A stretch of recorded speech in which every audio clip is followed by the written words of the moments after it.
Can blockchain disrupt the charity sector? Public trust and confidence and effective, efficient operations remain some of the most pressing challenges faced by charities. Blockchain enthusiasts suggest this emerging technology could be the solution.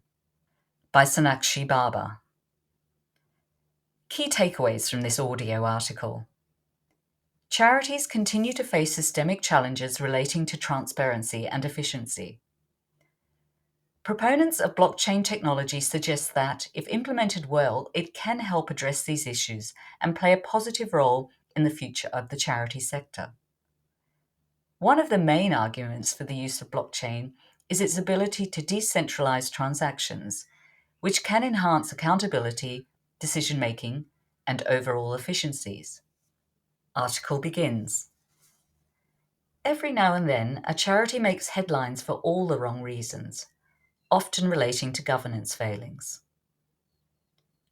Charities struggle with inefficient, underfunded administration and often can't direct aid adequately and frequently to the most vulnerable, says Dr. Jana Schmitz, Policy Research Analyst at CPA Australia. Donors are concerned about where their donations end up, she says. Dr. Sanjaya Kurupu, a senior lecturer in accounting at the University of South Australia, has done extensive research on corporate social responsibility and the governance of non-government organisations. Kurupu says blockchain's ability to decentralise transactions can transform accountability, decision-making, and auditing in charities. Blockchain was released in 2009 as the underlying platform for the cryptocurrency Bitcoin, and is now used by the financial services, telecommunications, and insurance sectors, as well as other companies. Gartner estimates blockchain will generate $3.1 trillion in new business value by 2030. Blockchain is a distributed ledger system in which transaction records stored in blocks are maintained across several computers, Schmidt says. This allows all network participants to access the distributed ledger and its unchangeable record of transactions. A public blockchain network is completely open and anyone can join and participate, explained Schmitz. Bitcoin is one of the largest public blockchain networks in production today. A private blockchain works based on access controls, Schmitz says. Only those participating in the private blockchain network will have permission to read, write, or audit the blockchain. If a charity uses a private blockchain, the charity can decide who is allowed to participate in the network. Depending on the use case, this can significantly boost trust and confidence between participants, in this case the charity and donors, Schmidt says. Blockchain's value in the charity sector. 1. Greater transparency and accountability. One of blockchain's most attractive features for donors is that it enables highly visible and traceable transactions, allowing donors to track donations throughout the supply chain, from the beginning to the end, and verify where their funds went, Schmidt says. To encourage transparency, organisations such as the UN World Food Programme have started to incorporate blockchain into their funding and distribution model, says Schmitz. 2. Responding and adapting to project needs. All charities are expected to measure the effectiveness of grants and investments that seek to benefit communities.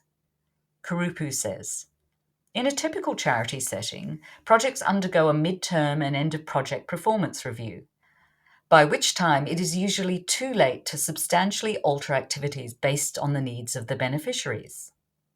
He adds, charities can be more responsive to the needs of the vulnerable through blockchain's instantly verifiable nature that provides real-time performance insights and reporting about the effectiveness of charitable projects. Another benefit is that it enables funds to move between charities quickly and efficiently when they come together as a consortium on a large project. 3. Improved trust. Blockchain allows the development of smart contracts, software applications that can enforce an agreement or action without human intervention if predefined conditions are met.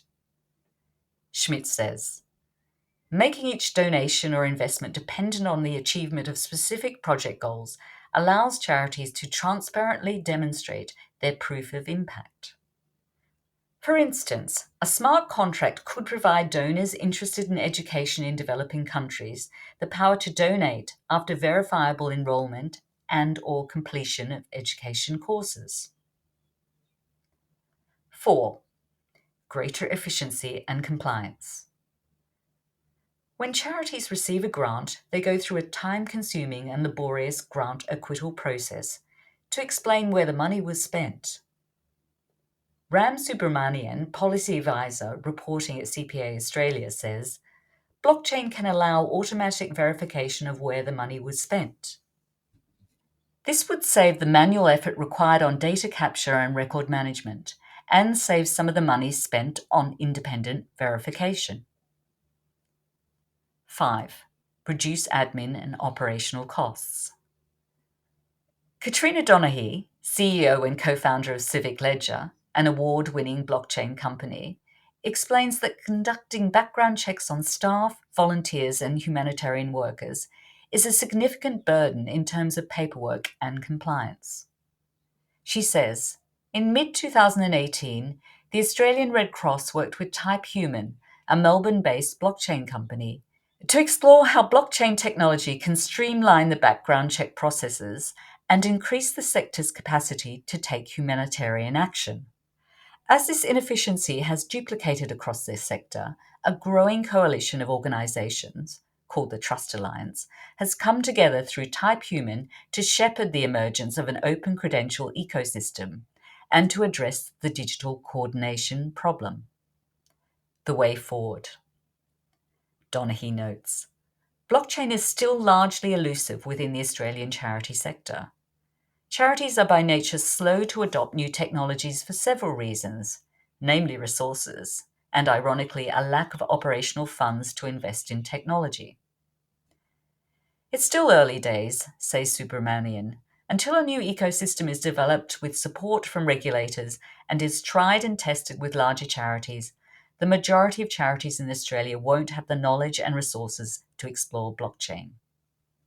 Karupu believes charities and regulators evaluating blockchain solutions should be looking at existing blockchain-powered platforms. For example, charities can raise funds in a cost-effective and faster way by using ready-made platforms like AidChain.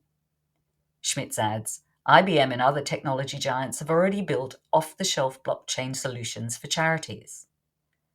According to Donaghy, the biggest impact blockchain technology can have on the charity sector lies with the charity regulator, the Australian Charities and Not-for-Profits Commission, the ACNC.